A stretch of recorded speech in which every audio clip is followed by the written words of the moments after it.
Yes, we are. We are what? We are live. Hey, hey, everybody. Welcome back. My name's Luke. Welcome to this live English class. I will be your teacher for today, teaching you English, talking about stuff, answering your questions, all of that. So, welcome back, welcome here, wherever you happen to be watching. This is actually on YouTube, it's on Facebook, it's on Twitch, it's on Periscope, and it might be on LinkedIn. And if you're watching it somewhere else, well, they don't have permission. So give me their name and let me know. I find them, talk to them, give them a shakedown. All right, we'll wait a few minutes for people to join, but it is good to have you here, of course. I got a haircut today. Well, actually, I shouldn't say that. I didn't get a haircut today. Getting a haircut is when someone cuts your hair, right? I gave myself a haircut. So you decide how you think I did, but I did this by myself, right? With fingernail clippers, tick, tick, tick, one hair at a time, tick, tick, tick, tick, tick, tick, tick, like a lawnmower. And it took me 9 hours, but I did it by myself. So anyway, feedback welcome. If it looks terrible, amazing, ridiculous, anything. All right, well, hey, we have Roxana here. Lolly Lolly's here. That's always good news. You got to be happy when Lolly Lolly's here. When Lolly Lolly is here, then you know it's real. It's really happening. Akilish is here. Akilish Entertainment, AKS Entertainment. Wow, that's a long name. Hi, sir. Short comment, long name. From India. Okay, cool. I like India. Well, we're gonna get started in a minute, but let me just talk about what we're going to talk about. I'm going to share some. It's not a story, but I'm gonna share some sort of travel advice / a bit of a story, and I'm gonna be talking about some English that I think is important for you guys to know, and I'm going to be answering your questions. So, at any point, if you have questions about pronunciation, American culture, travel English, business English, I forget all of the things I just said. You know, when you make a list, right, you're supposed to know what you said before, but I have no memory of what I've just said. So, I might be starting over here. Idioms, phrases, all of that stuff, whatever it might be. Even grammar questions, even word differences questions, okay? So get your questions ready. If you guys haven't already, I would really appreciate it if you could hit the like button. And also, don't forget to subscribe. Subscribing will allow you to see, or following will allow you to see future videos and courses. That's very important. If you want to see, actually, it's not very important unless you think that's important. So if you want to see, when is the next live class? Because to be frank, to be honest with you, I'm not super reliable when it comes to promising a time to be there. So if you want to get all of the live streams and videos when they come out and you want to be notified, make sure you follow and subscribe. Also, if you haven't already, I would really appreciate it if you could check out the links in the description. Those are my full English courses. Those are on sale.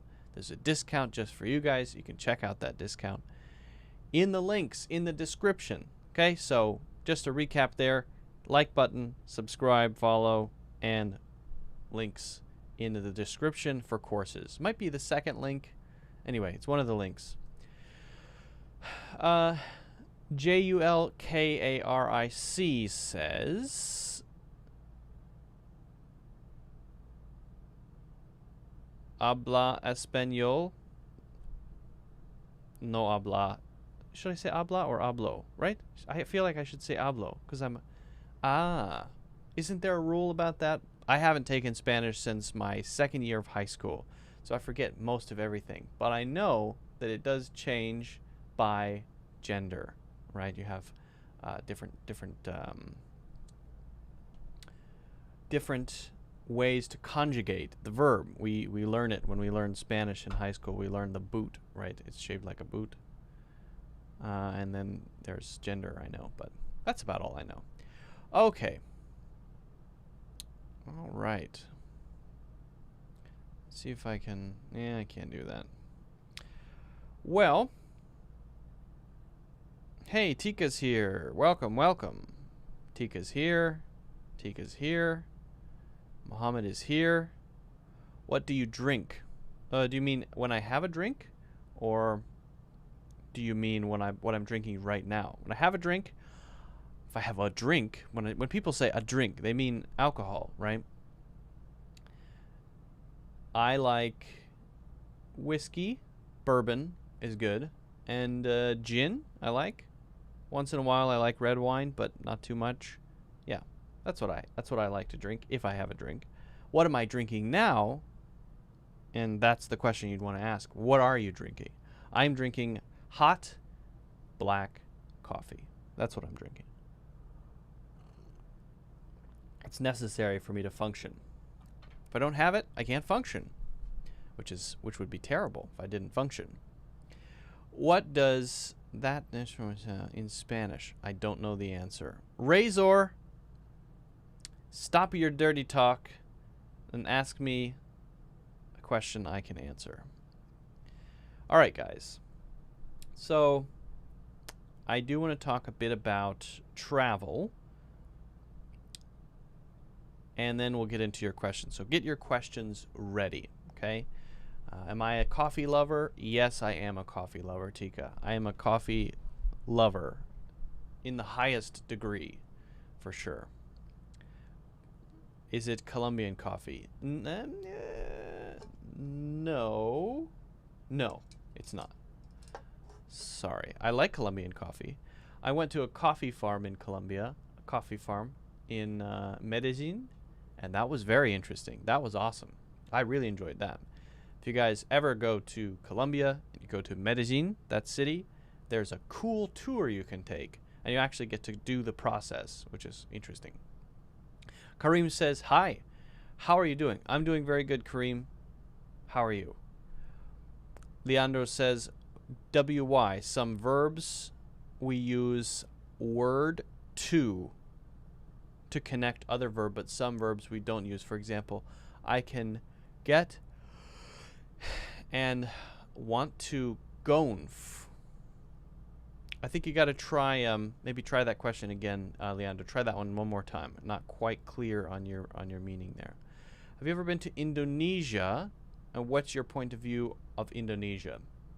I've been to Indonesia twice, but I don't think it's fair for me to give my point of view on Indonesia because I only went to where everybody goes, which is Bali, right? So I've been there twice, but I haven't been to other parts of Indonesia.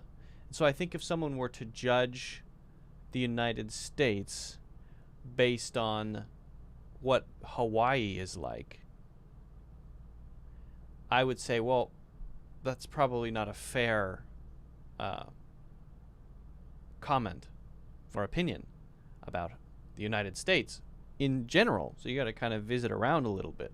So because I've only been to Bali, I don't think I can give. I mean, it's fine. It's a vacation place, though, right? It's hot. It's got a lot of stuff to do, interesting places to go. Yeah, all that stuff. But I didn't get much of the local feeling there because it's so touristy, right? So I would like to experience it genuinely, and then maybe I can give a real opinion. Hello, it's my first time to join your live stream, says Fenny. Hello, Fenny. Well, in that case, let me say what we do here. The live streams are mostly for answering questions, but I also usually do a sort of topic about something, and then we also do a Q&A. So if you've got questions about whatever, think about stuff that you're struggling with these days, whatever it happens to be, pronunciation, grammar, idioms, phrases, American culture, Colombian culture. I'll try my best. Whatever it is, ask, and I will do my best to answer. Can't promise to answer every question. Some people get really angry if I don't answer their question. Well, you didn't answer my question. Well, you know what? I mean, you should try live streaming. Then you'll know that you can't do everything. In time exactly, I want to learning English. I have a big problem in my pronunciation. For this, I look, where is the problem? Finally, I found problem just is my first language, Berber or Arabic. Excite the litter, but in comparison in English language, excite the letter. And sounds, and for this I still have this problem. I want to advise me exactly for excellent pronunciation as native English speakers.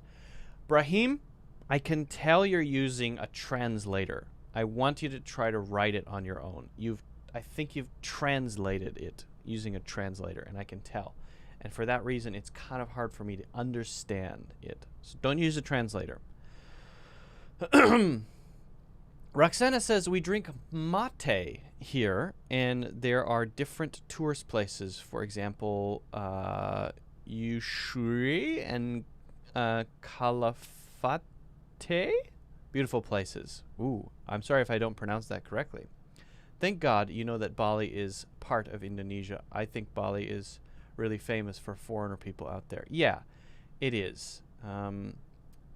It's famous, and unfortunately, maybe too famous. It's one of those things where I think people go to Indonesia, this is my impression, they just go to Bali, right? And I'm guilty of it as well. Now, last time I went there was actually recently. I went there in January, right before coronavirus. And it was not a good experience, but it wasn't because of Bali that it wasn't a good experience. It was because of the situation. It was a wedding there. I kind of had to attend the wedding. I didn't really have a choice.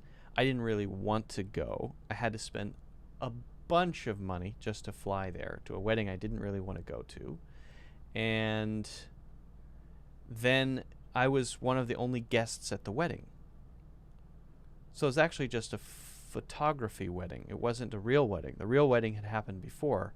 So it was just a photo shoot, basically. They went to Bali for a photo shoot to get married there so that they could have the photos. So then I was just sort of the guy in the pictures, and I had to pay for everything. So it was a bad experience. I felt like I was being forced to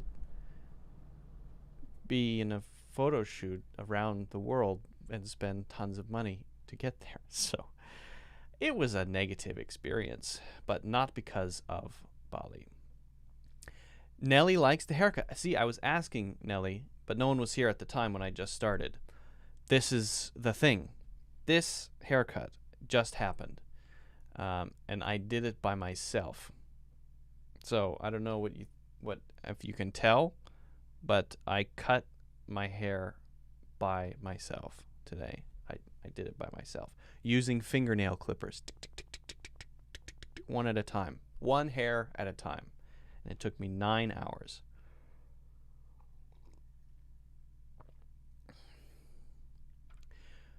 All right. Kareem says, unfortunately, the first problem that faces people is getting a visa for traveling. I hope that countries make it easy to travel and enjoy the planet. You know what, Kareem? I agree with you on that point. I agree. I like your picture as well. It's pretty cool. Yeah. Why isn't it easier to travel? Some places are easier, some places are harder. It depends on which country you come from. Some places you need to get a visa and apply in advance. Some places you can get on arrival. One of the places that has the best policy, in my opinion, is Thailand. For most countries, no matter where you're from, almost, I think, you can go to Thailand without getting a visa in advance. When you arrive, you pay for the visa. It's called a visa on arrival. And then you can travel in Thailand. I think it's either 30 or 60 days. I think it's probably 30 days. So it's very convenient. And that makes Thailand very attractive. But Thailand is a great place to travel regardless. It's probably my favorite place to vacation. It is great. The food is amazing. You can get food anywhere. The weather it's actually not as hot as some other Southeast Asian countries. I mean, it's hot, but it's not, it's kind of a little cooler right? It's a little milder, I feel. It's very relaxed. The people are all very friendly. It's a beautiful country. It's easy to travel around. It's just great overall. It's not too expensive. Just a wonderful place to take a vacation. And I've been to Chiang Mai, which is awesome. Bangkok, which is kind of crowded and busy. I've been to Hua Hin. I've been to Thailand maybe 4 or 5 times, and I think I love it. I can't wait to go back for a vacation. It's one of my favorite places. Tanjima says, nice to see you. Nice to see you too. Nelly says, it's obvious that you cut it with my fingernails. Yeah, I know. Have a blast from the past is what we want to say. Yeah, that's a good question. Let me talk about that.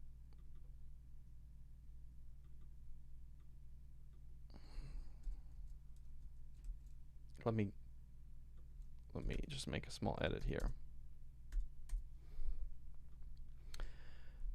All right. You mind if I change that, Nelly? I hope you don't mind. Nellie Grace says, Luke, would you tell me what it means to have a blast from the past? Now, this is used pretty generally, but let's talk about how we can use it personally and how we can use it more culturally. Okay?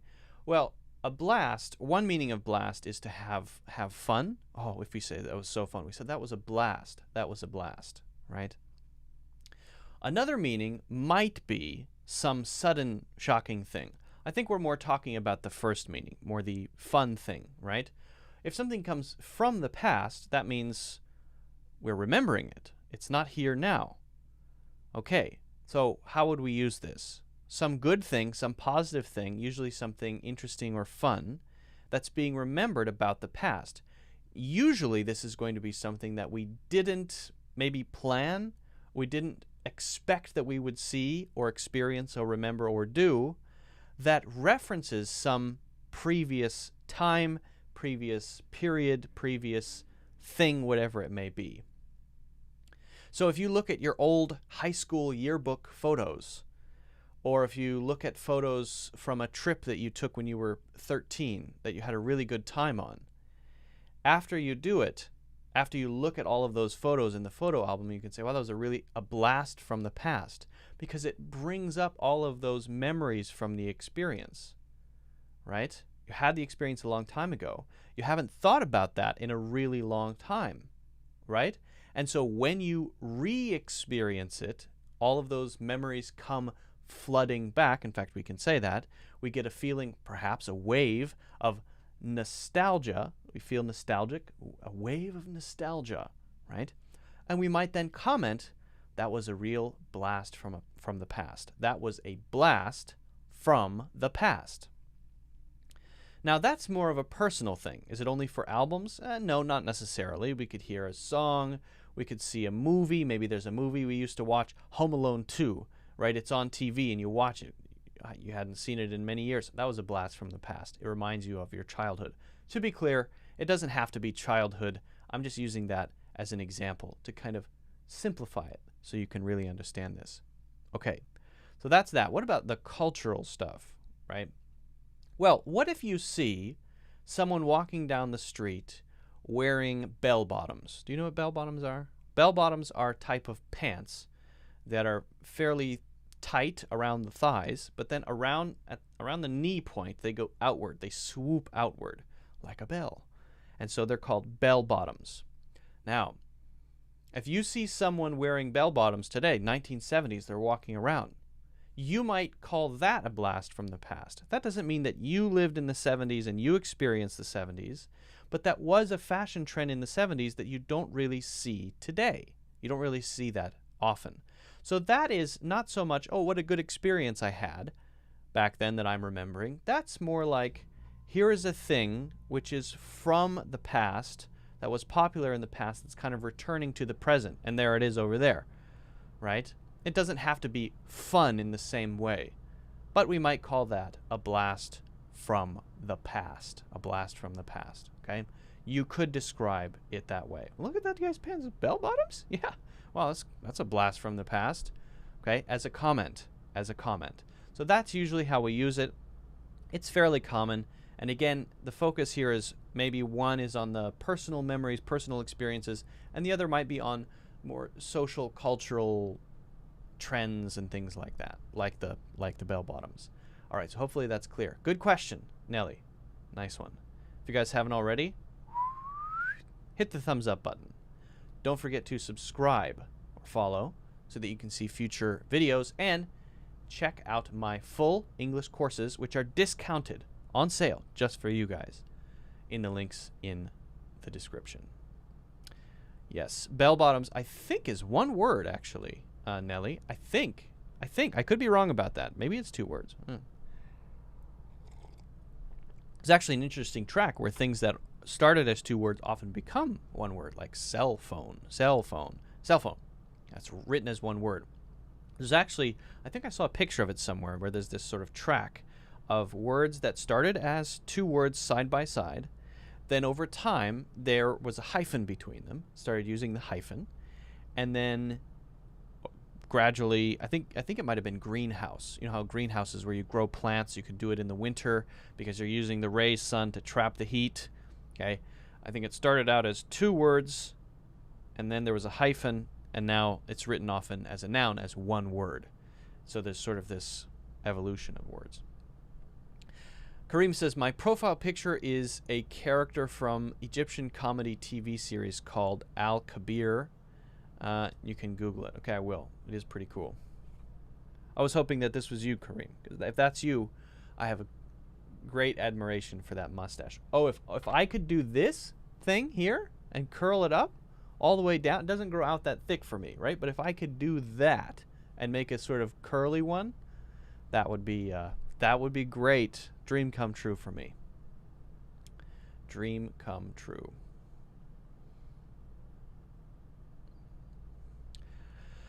I have a problem, which is having this fear of doing a mistake while I'm talking in English, and that will lead to embarrassing me. So I used to forget most of the words that I have learning before. Okay.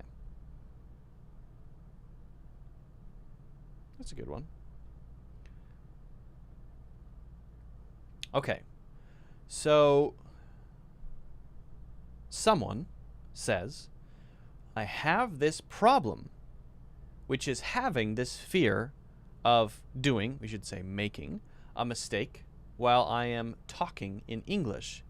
And that will lead to embarrass me. We can say lead to embarrassment or make me feel embarrassed, so that I start to forget most of the words that I have learned before.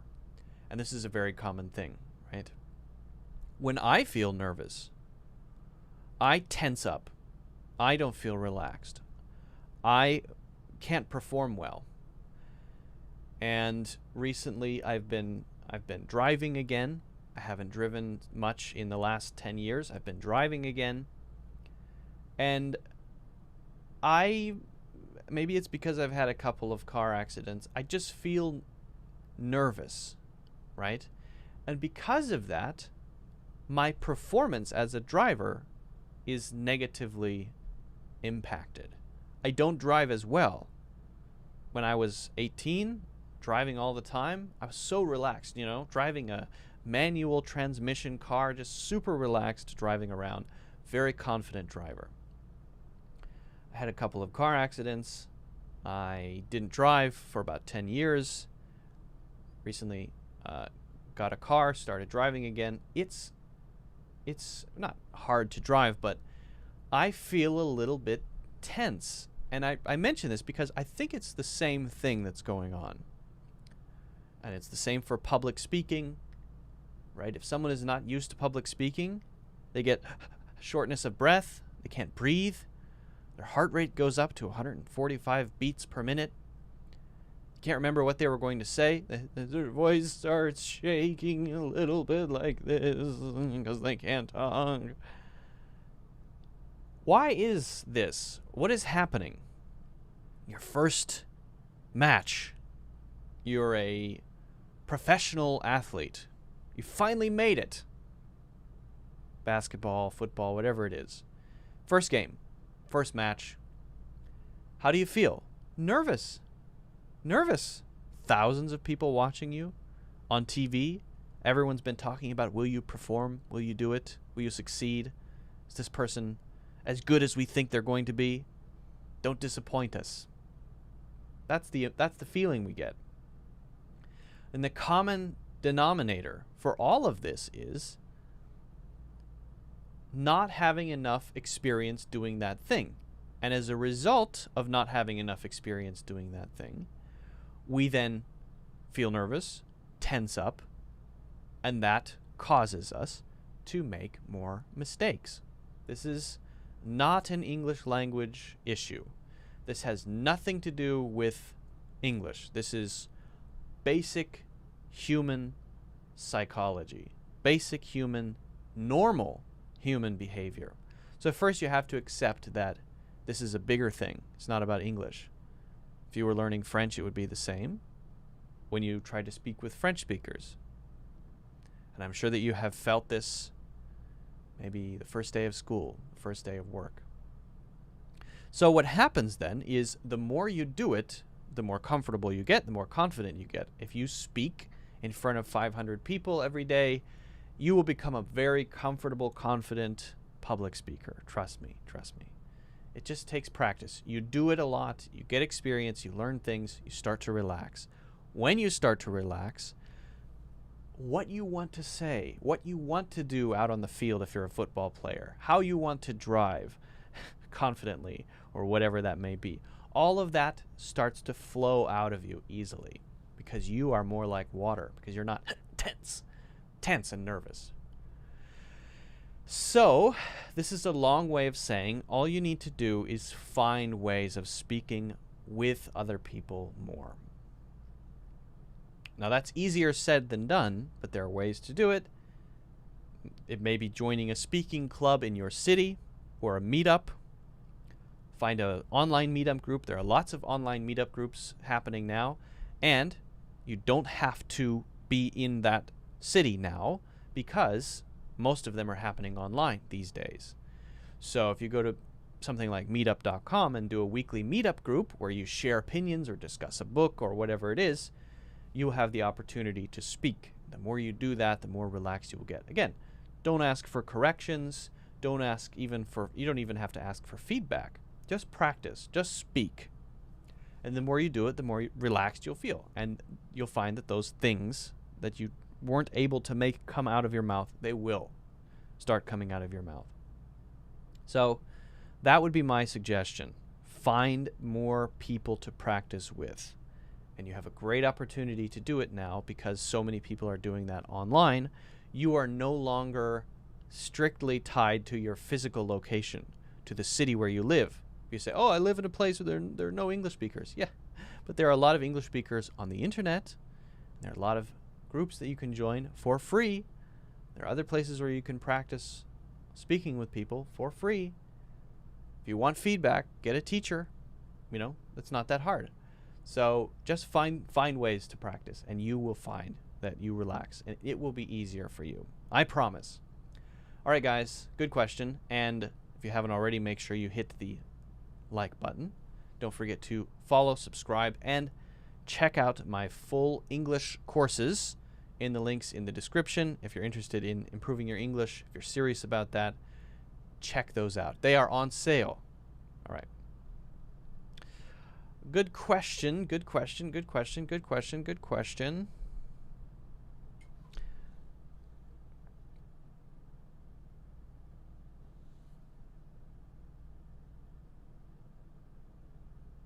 Nelly says he's answering a question after another. Can't you see? Yeah, can't you see?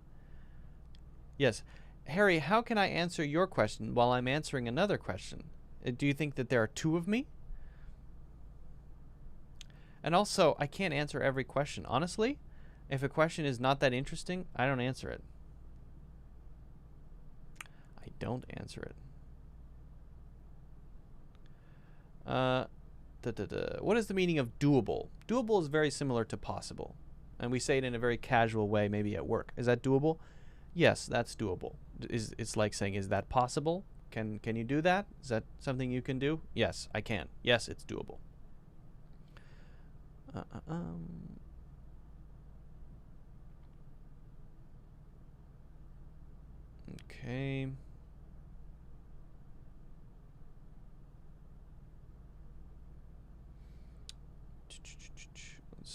I might go to my topic here. A lot of pressure around seeing my... You didn't see my question. You didn't answer my question. All right, guys. Geez, all right. You know. Sorry. I'll try my best to get to it. Relax, friends. Relax.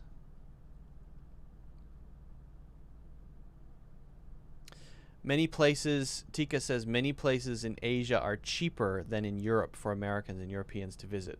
Well, it depends on where you go, right? I mean, Japan is very expensive. It's super expensive. Thailand is very affordable for a lot of people. Korea is pretty expensive. It's getting pretty expensive. Japan is probably number one. Japan is an expensive place to visit. I think it's one of the most expensive places in the world. Their cost of living is high. Melly Valdez says, oh, it's just an emoji. The emoji says good vibes. I don't get to see the emoji.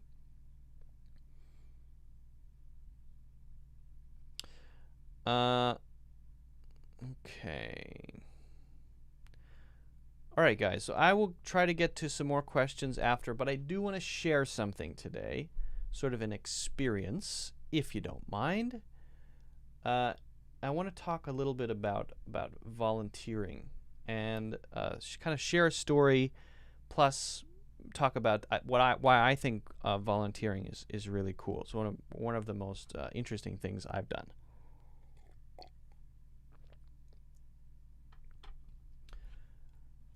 For those of you who travel, who feel a little bit bored by the normal way of doing it, I want to talk about an alternative that I personally enjoy. Now, the traditional way to travel is you go to a place, you book a package, you stay in the hotel, alone in your room, watching TV. You might go out and do a tour. You might explore the area right near your hotel.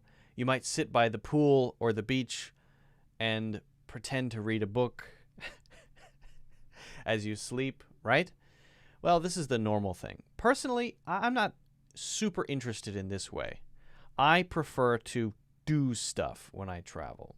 What does do stuff mean? Well, things like hiking, things like exploring, things like doing cultural things, learning how to make the food, learning about local customs, right? As much as I can. I like to explore. I like to go on adventures. I like a little difficulty, a little struggle, right? One of the things that I'd like to talk about, which I enjoy, is volunteering. So when you travel, you might think, okay, why would I volunteer? Volunteering is where you give up your time to do something that helps others or helps in some way, right? Why would I do work on a vacation? Isn't that not relaxing? Well, it depends on what you want to get out of a trip. So I want to talk about a trip that I took to South Africa now maybe 5 or 6 years ago. I can't remember exactly. Before I got married, I went with the lady who is my wife now, Mushroom. We went together before we got married. And I want to talk about why I think volunteering is such an interesting way to travel, and why I think maybe you might consider it, why it's so fun. Fun, in quotes, because really what is interesting about volunteering on a trip is the part of feeling you're doing something meaningful, right? The experience of sitting by the pool and reading is relaxing. But I've always found that I can't even remember those trips if I do that, and I've done it a couple times. But if I do something that's kind of difficult, where I try to contribute something, I try to help in some way, I get more out of it. Either I learn something, or at least I go away feeling, well, I did something that I feel like means something. It gives me a sense of purpose. So I want to talk about a trip that I took to South Africa. About so about 5.5, 6 years ago, my wife and I, she's my wife now, she wasn't then, we decided to take a long trip. We were living in China. We said, a 2-week vacation. No. Let's travel for several months. How about that? Yes, sounds good. So we quit our jobs and we traveled to a few different countries. We went to Southeast Asia. I think we went to Singapore and Malaysia. And where else did we go? Nepal. Maybe a few other places too. I can't remember now. And then we went to South Africa. Now, this was our first time in Africa. I had never been to Africa before. I'd like to go back sometime. It was our first time in Africa. We decided that instead of just going around and drinking wine, we did that too, though. Instead of just doing that, we would actually volunteer. So for the first few days, for the first several days, we just experienced the countryside. We didn't do our volunteering yet. This is Tabletop Mountain. This is in Cape Town, South Africa. So we just did some basic, the normal touristy stuff that you would expect. We stayed at a very cool Airbnb. No, it was not an Airbnb. It was a hostel. Stayed at a cool hostel. I remember the name. It was called the Amber Tree, I believe. Yeah, very cool hostel in Cape Town. Personally, I like hostels because you can meet fellow travelers. You can spend time in the common area and chat with people. When you stay in a hotel, it's so lonely and isolating. You're just in your little room and it's not that interesting. But if you're staying in a hostel, you can at least experience something. You can meet people. You can socialize a bit. It's better. So we explored the city a bit. I think we bought some jewelry. We got some bracelets, and just the normal sort of touristy thing that you would expect. These are some pictures of my wife. For some reason, they wanted to take a picture with her. I guess maybe they don't see a lot of Asian ladies. I don't know why they were so interested in taking a picture with her. This is the view from the harbor in Cape Town. And here's another one of those. This is from Tabletop Mountain. It's this flat surface in South Africa. It's naturally totally flat on top. It's very interesting, and actually looks like a big table from far away. Pretty cool. Here's the airport. So then after we did that for a little while, after we did the normal thing where we visited the city, we had signed up for this volunteer thing. So we decided to after a few days leave for that, right? So we got on our flight and flew to the north to a city or a small town called, I think is called Phalaborwa. And they picked us up at the airport and took us to this center called Riverside. Riverside was the name of the center. It is a primate rehabilitation center, mostly for baboons and vervet monkeys. So basically, little monkeys whose mothers have been killed by local farmers or for whatever reason are brought to this center, and then they rehabilitate the monkeys and baboons and then release them back into the wild. They sort of prepare them for release into the wild, and then they bring them back into the wild. It's a very interesting process. It's not as simple as give them some food and dump them in the wild. You have to do it in a very careful series of steps so that when they get back into the wild, they can actually live, survive, and thrive. And we thought it would be very interesting to work at this center. So we spent, I believe it was 2 weeks at this center. So when we got there, I'll show you a couple of pictures here. Where are my pictures? Oh, that's the old one. This is the plane that we took. It was the smallest plane I'd ever been on in my entire life, a propeller plane. Very small, very bumpy, a little bit scary, honestly. And we got to this airport in South Africa, and it was literally made of wood. So we were thinking, oh, what have we done? This is scary. We had never done anything like this before, right? Volunteering in this remote center in the middle of well, near Kruger Park, which is a huge nature conservatory. We got there, and there were these monkeys that were in these cages. This looks like they're in small cages. Actually, they had a lot of open area to play, and they would come into the small areas to sort of greet people and get food. And we were mostly taking care of baboons. A lot of them were baby baboons. So this is a baboon named Henry, and their mothers had been shot or killed by hunters, and so our job was to make sure that they were fed properly and make sure that they had clean places to live, clean the cages. So most of the work involved cleaning cages, preparing food, cutting a lot of fruit. We would cut huge baskets of fruit to bring to all of the different primates living in this center. Spending playtime with them, because you have to play with them. Part of their social growing up is playing. So you play with them kind of as their mother, right? And they're very, very friendly. Now, these vervet monkeys are a little less friendly than the baboons are a little friendlier, honestly, when they're little. And the vervet monkeys are kind of needy, but both of them are, it's interesting how different the personalities are, right? These are called vervets, and this is the fruit that we would have to cut. We would have to cut these huge baskets of fruit and vegetables. So eggplants, papayas, they would get a bunch of it from the local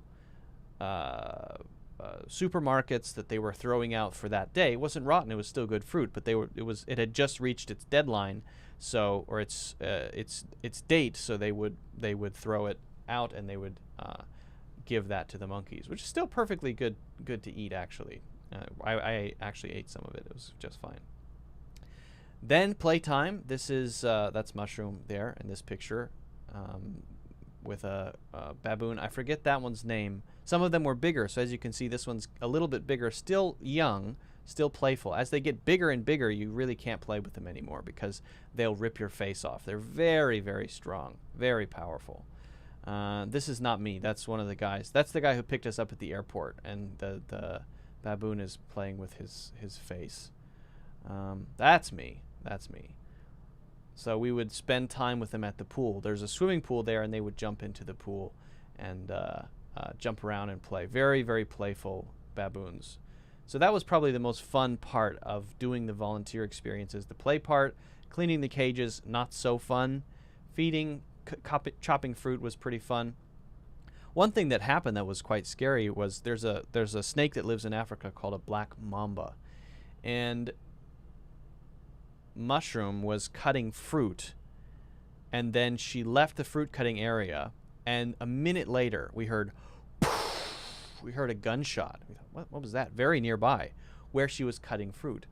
And then some of the workers from the rehabilitation center came out from behind where the fruit cutting station was with a giant black snake. Now, the black mamba is one of the most poisonous snakes in the world. It'll kill you instantly.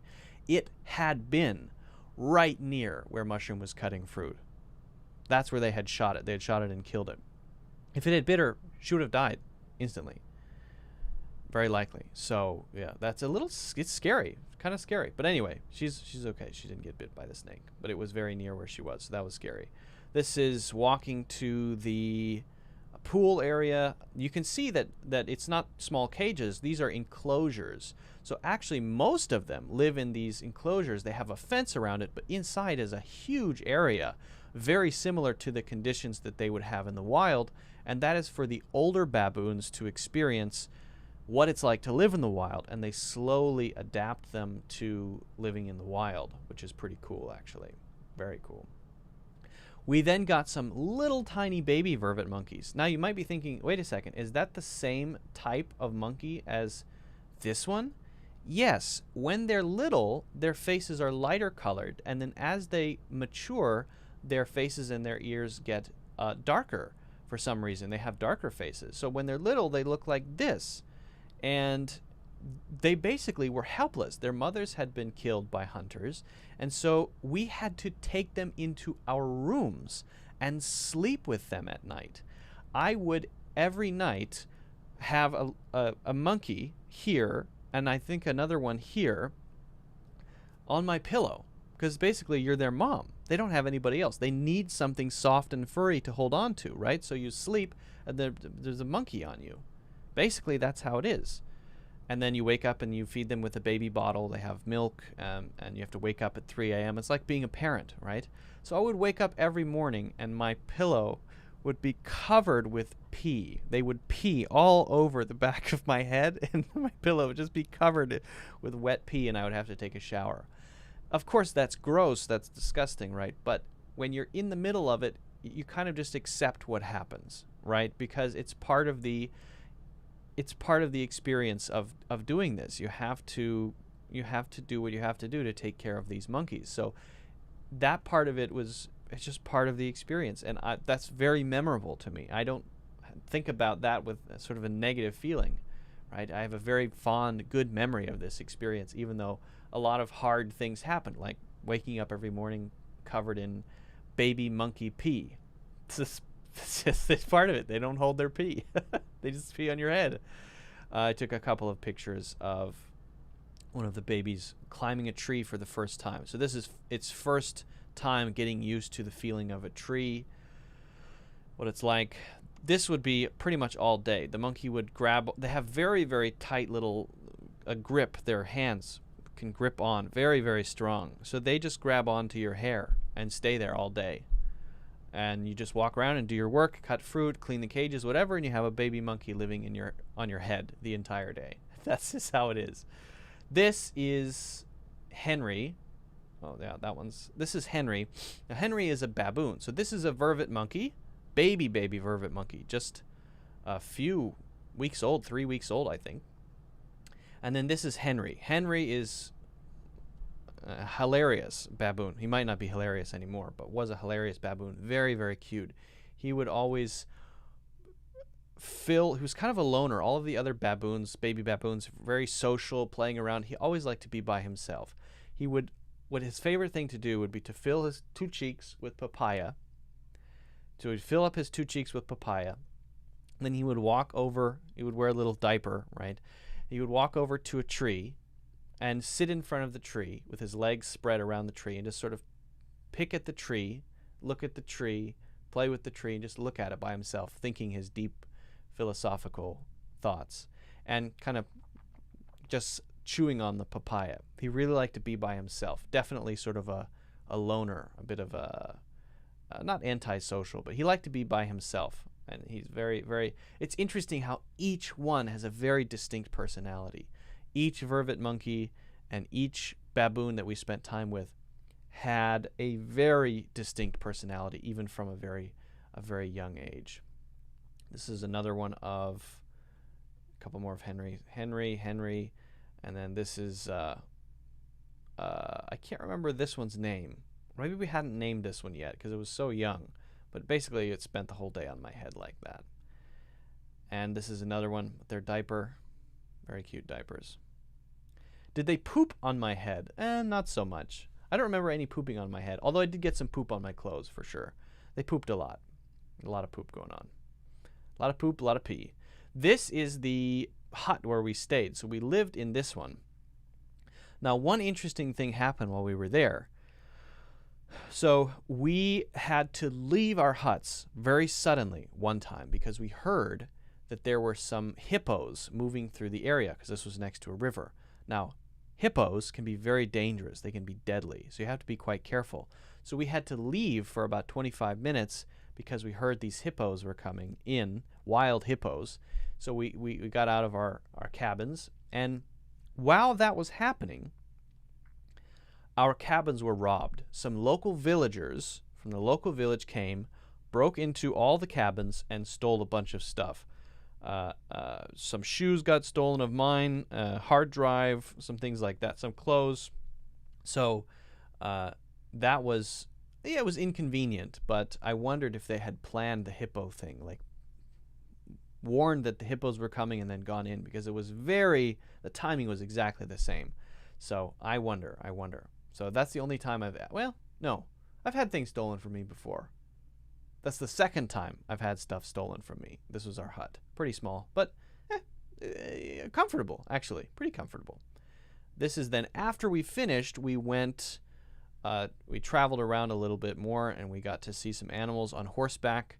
There's a huge park where the animals can walk around and they're being protected. For example, the rhinos are being protected, and we rode on horses and looked at some of the animals. This was our guide who was taking us around on horseback, and then we got to play with some elephants in the same area. Wild elephant. Well, they're not wild. They were wild, and they were in the nature preservation, but they don't make them come up. The elephants come up to you. You can feed them. You can play with them a bit, but they don't have any collars or anything around them. They're totally sort of free and can walk around. And I believe that place was rehabilitation too. So I just share this with you because for me, it was one of the most memorable travel experiences I've ever had. I really remember that experience. Very powerful experience. Doing something that seems like a good thing, right? Helping these baboons and these monkeys recover so that they can be released back into the wild because their mothers couldn't take care of them. I can't think of anything bad about that.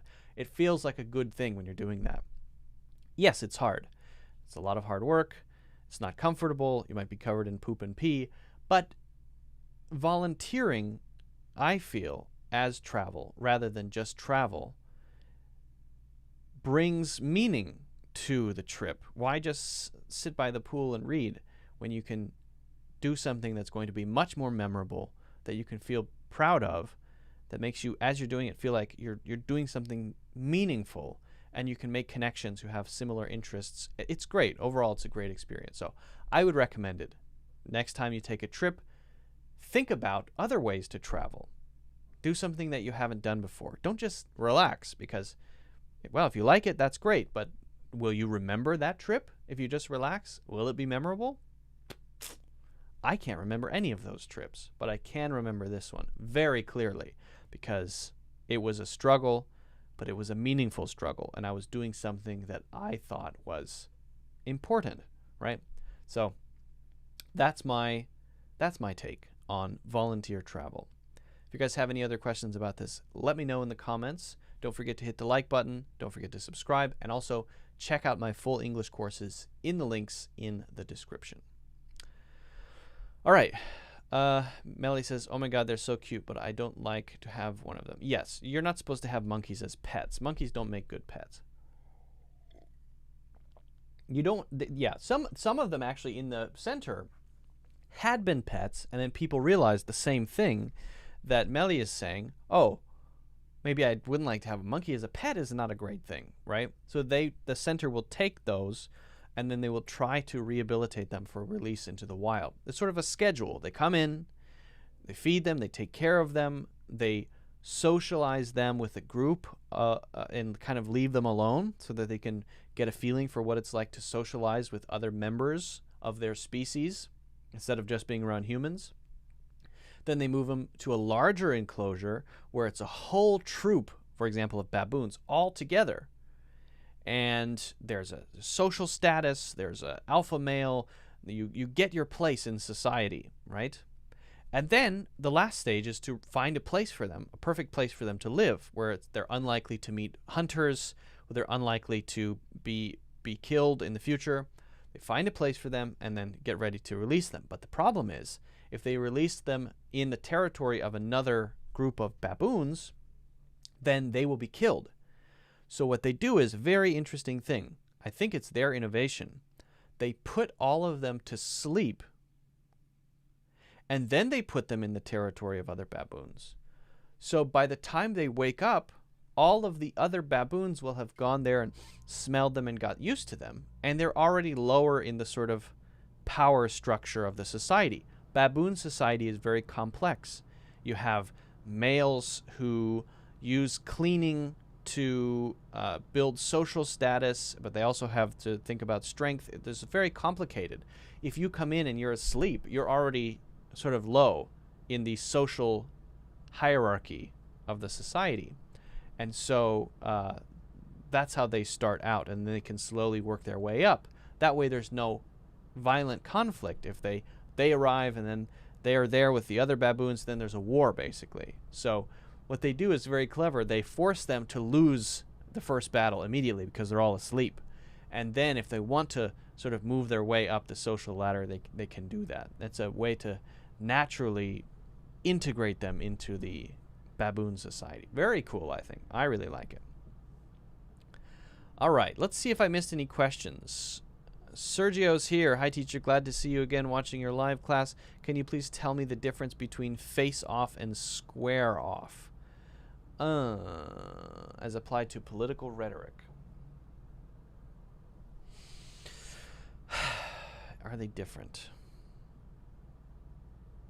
I don't know if they're that different. They're usually used in pretty much the same way, Sergio. They're pretty much the same. Basically, the idea is you have one sort of competing against the other. I don't think there's enough difference here to really even comment on, right? But it's a good question. They're both common phrases, common idioms. Yeah, absolutely. But just not enough difference between them. If you had the opportunity to adopt one hippo, would you do it? Absolutely not. No, I would not adopt a hippo.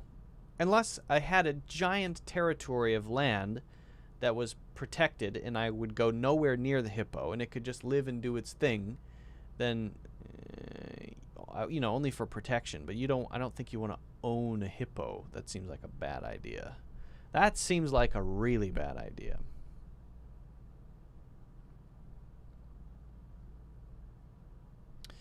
Okay. Nellie has 2 certificates as a student volunteer. What kind of volunteering were you doing, Nellie? I'm curious about that. I think I got a certificate from the rehabilitation center too. But I want to do another one. I like volunteering with animals. I'd like to do one with elephants. There are rehabilitation centers for elephants that have been mistreated, for example, by circuses or for entertainment, and then they're brought in to rehabilitate. That sounds pretty cool. I know there's one in Thailand. I kind of would like to do that. That might be interesting.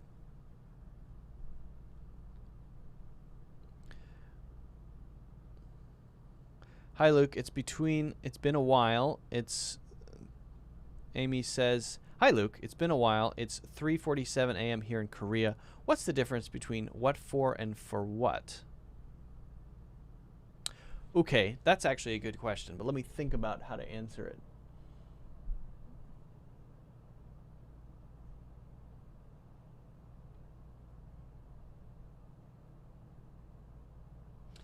Okay.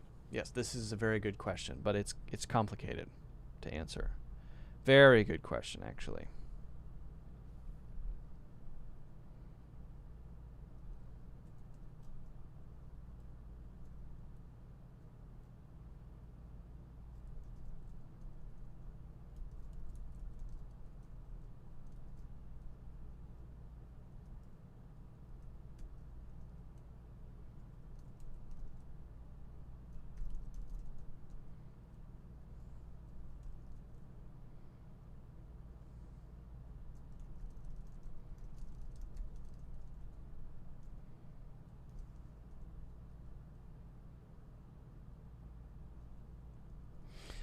Yeah, okay. So Amy C says, hi, Luke. It's been a while, as it's 3:47 a.m.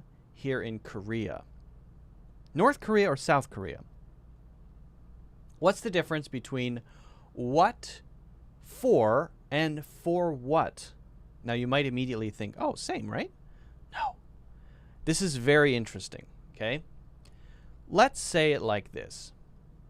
When we say for what, we're talking about the purpose of a thing. So let's just say this, okay? I don't know if you can see. Let me show you this. See that? Now I know it doesn't look bad, but that cut is deep. It went all the way down to my bone. I was pushing the trash down, and a piece of glass went right in there. It was bleeding all over my hand. Gross. And so I might order something on Amazon, let's say some antibacterial cream to put on there to make sure it doesn't get infected. Okay, it arrives. And I walk into the room as I do. Mushroom, look, I bought this. Now, if she wants to say, what's the reason that you bought it?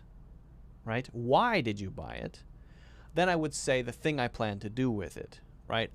So she could say that. I bought this. What for? What for? Oh, to put on my cut.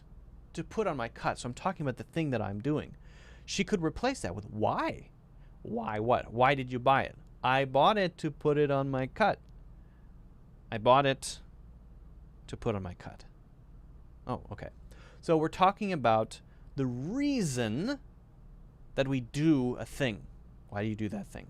What are you doing that for? What for? Same thing, actually. What are you doing that for?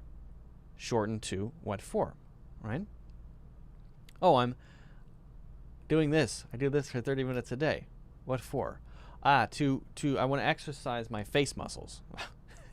So I would change the shape of my face. Okay. So basically that's like saying, why are you doing that? Why are you doing that? Right? We say what for to mean why are you doing that, or why, or what are you doing that for? Usually we're talking about actions here. Now, if we say for what? For what? This one is about just the purpose of the thing. And we can just answer with a thing. Okay? I bought this cream. For what? Now I won't say, to put on my finger.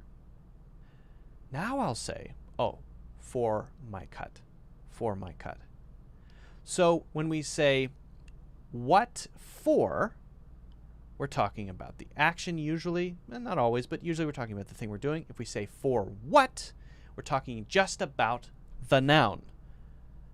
This thing will be used for purpose. For means purpose, related to purpose or function, and then a thing there. What kind of thing? What is the replacement of thing? Well, in this case, the thing is the cut, right?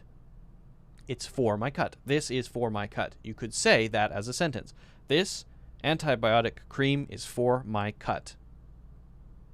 Oh, okay. For what? For my cut. What for? To put on my cut so that it doesn't get infected. Ah, okay. So we're answering two different ways. So while there is a shared thing, a similarity to talk about kind of reasons, the focus is different, generally speaking. And usually the for what answer will be simpler because we're often just answering with a simple noun. Hopefully that's clear. This is a great question, Amy C. Thanks for asking. I appreciate it. If you have any other questions, let me know in the comments. Don't forget to hit the like button, thumbs up button, subscribe and follow, and also check out my full English courses in the links in the description. Okay, good question. I like that question a lot because it's nuanced. I like those nuanced questions, you know?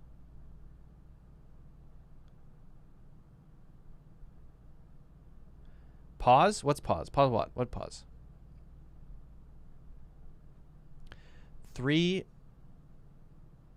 No, it's got to be 4:20 in the morning now, right? It's like 4:30 almost in the morning. The heck? Amy, go to bed. All right, what else did I miss here? Let me see. Okay, Matthias says, what's the difference between clever, smart, and intelligence? That's an interesting one. That's an interesting one. We might be able to talk about that one. Clever, smart, and intelligence.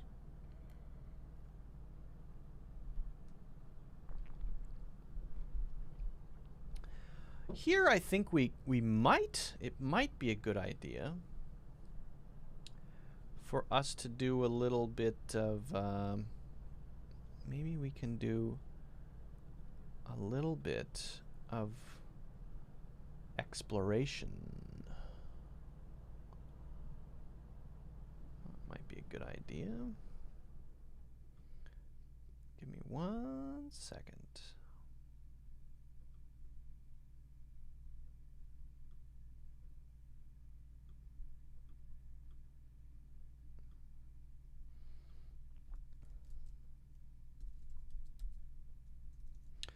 All right, it's a free. Okay, we're going to do some exploration. I feel like the examples provided will allow us to explore this well.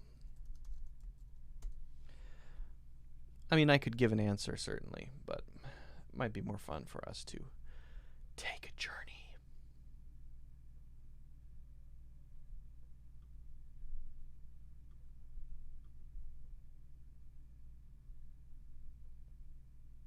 Okay. So,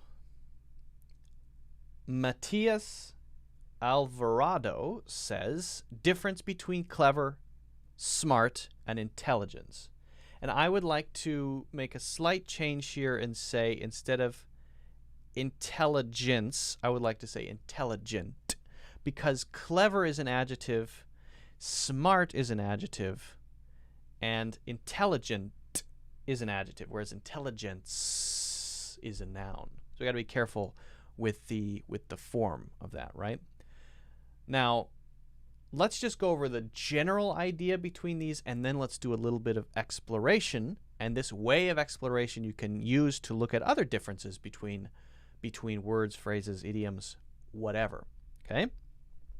So, generally speaking, cleverness, that's the noun, being clever, emphasizes or focuses on the ability to come up with something in the moment, to create a good solution to a problem now, to be able to say something in a way that maybe most people might not be able to say something, to make it super clear, right? To be able to put words together creatively in the moment, right? So when I think of cleverness, I think of being able to act now, being able to use intelligence, the thing here, the stuff here, in the moment.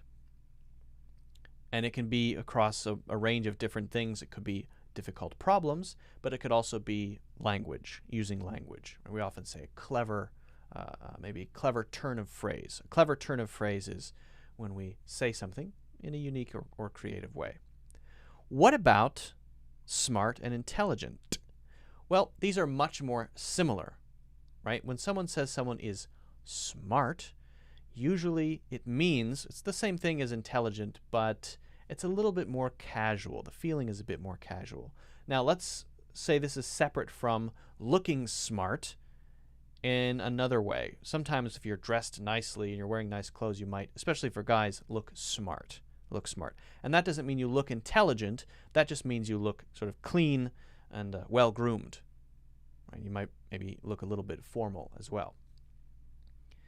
So let's put that to the side, right? So if someone says you're smart, what does that mean? That means maybe you're a combination of knowing a lot of things plus clever, or a mix of those. It's not super clearly defined. People use it in different ways. Sometimes when someone says, oh, he's very smart, it means he's very clever. And sometimes when they say, oh, he's very smart, it means, oh, he knows a lot of things. Okay, so smart kind of floats between these two. It's in the middle. And you can use it for either one. It's much more flexible. And we often call people smart rather than intelligent or clever because of that. Because you can look at it different ways. You can interpret it different ways. Or you can mean different things when you use it. Intelligence is more about, or being intelligent, is more about what you know. How much stuff do you know? How much information lives in your head? And that could be smart too. Yes, of course, you know a lot of things about history, many facts, many dates, right? Usually it focuses on that. But intelligence could also be the ability to think in a powerful way, right? If you get a more powerful computer, you could say that that computer is more intelligent. But that doesn't really have a time aspect. We're not really focusing on being able to do that right now, right? Someone who's extremely intelligent might know a lot of things or be able to solve an incredibly complex problem. But that doesn't mean that they're able to do that in a very sort of immediate or creative way. It just means that they're able to do something that other people can't do with their mind. Their mind is more powerful. So let's say intelligence focuses on that sort of more powerful computer up here or a large library up here. And it could be for either of those. And yes, smart could work for that too. Let's try this.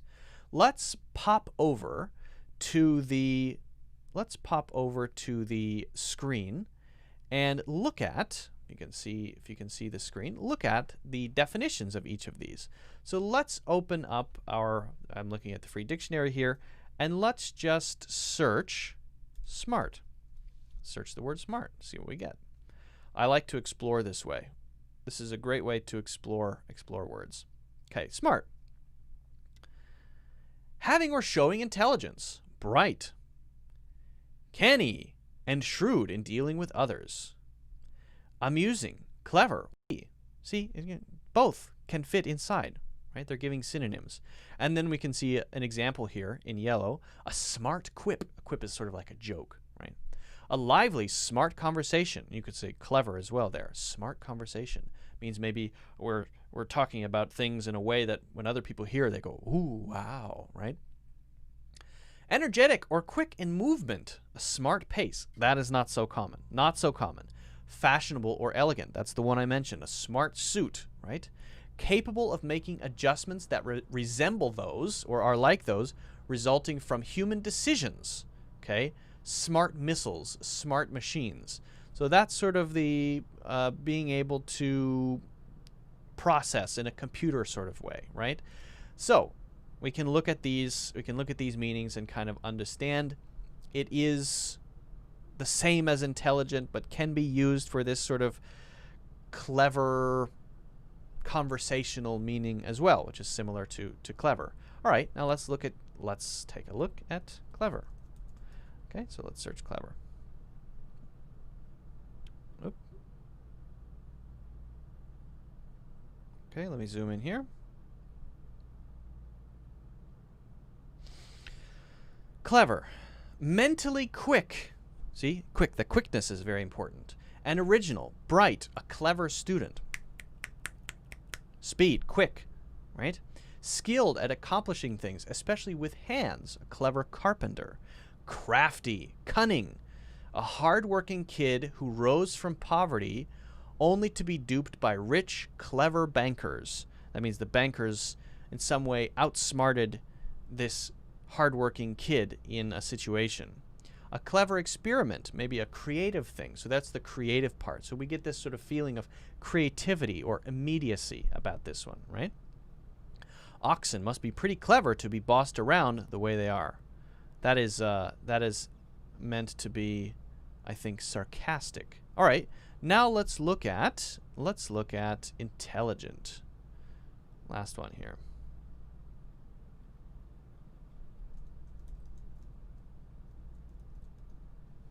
Intelligent. Now I'm searching the adjective form. Let's look at it.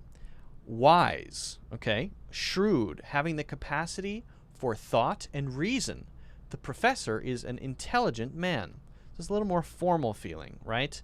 And talks about the sort of the computer power here. Having intelligence, well, yeah, of course. Is there intelligent life elsewhere in the galaxy? That's using it in the biggest possible way. Is there other life out there that can maybe communicate and speak and walk around, perhaps, or build computers? Having a high degree of intelligence, showing sound judgment and rationality, appealing to the intellect. The intellect is the ability to think through a problem and understand something in a way that's rational or reasonable. Okay? So through those examples, we can kind of get a feeling for that. And if we were to pop over to the thesaurus, which I like to do, and search a word in the thesaurus, you can get this cool visual that, what do you know, not a surprise, shows that smart, clever, and also rational are right here in the tree, right? They're the next closest words. This is the reason why I like this map, because nothing is a perfect synonym. There are times when a synonym means the same thing, when they're the same, but there are times when they're different. So if we have clever and smart here, yes, they're synonyms. But does intelligent mean quick-witted? Well, not really. That's more just the clever part. So it doesn't work all the time. There's overlap. Sometimes, yes, they are synonyms, and sometimes not. Is intelligent well-informed? Yes, I would say so. Is it brainy? Yes, I would say so. Is it quick-witted? Yeah, probably not. Is intelligent the same as smart? Yes, I would say so. Is it the same as robotic? Maybe not. Maybe not. Not really used that way very often. So hopefully that gives you a feeling for it at least. I think this is a good way to explore language. I think it's a good way to explore words. You can also do this for idioms and phrases, and by sort of learning this way, you're not just learning words in a list, you're really learning how to use these words. Okay, so that's my my suggestion for how to explore. Free Dictionary is a great resource. All right, guys, if you have any other questions, let me know in the comments. Don't forget to hit the like button and subscribe or follow, and also don't forget to check out my full courses in the links in the description. Okay. All right. All right, all right, all right, all right, all right.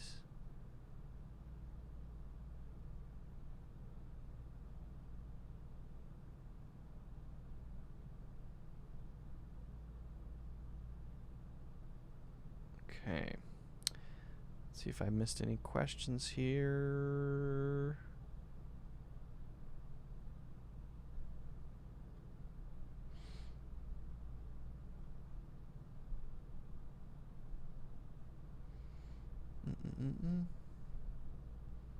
Thanks, Matthias. Good one. Baggage, luggage, suitcase. Baggage is more general. Baggage and luggage are kind of usually the same, and suitcase is just one. Suitcase is just one thing. A suitcase, one case. Baggage and luggage are more general, uncountable. How could I link between different sentences easily without the need to say, Well,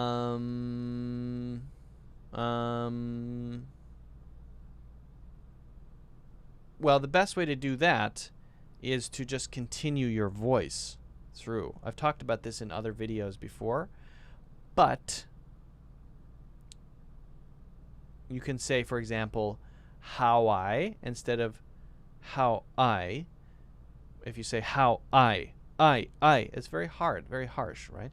How I know. Oh, okay, so that's more the sort of the feeling, right, of flowing between sounds. And what I'm not doing is stopping my voice. I'm continuing the voice through. Easily without. Notice I'm saying easily easily without. Easily without. So you don't need to say there. You just continue your voice when you can, when there are voiced sounds between words. Easily without. Easily without need. So without need, there is a stop there, right? Without need, and it's okay to have a stop. Without need, we need that sometimes. So don't be afraid to stop. Don't be afraid to pause. And you don't need to say, you don't have to say that. Absolutely. Right? Don't be afraid to pause and be silent. Watch Obama speak sometime. He just stops and then continues. And it's okay. Nothing to be embarrassed about. Just stop. And when you can link sounds together by continuing your voice, do it. Do it. It's a way to sort of make yourself sound more natural and fluent.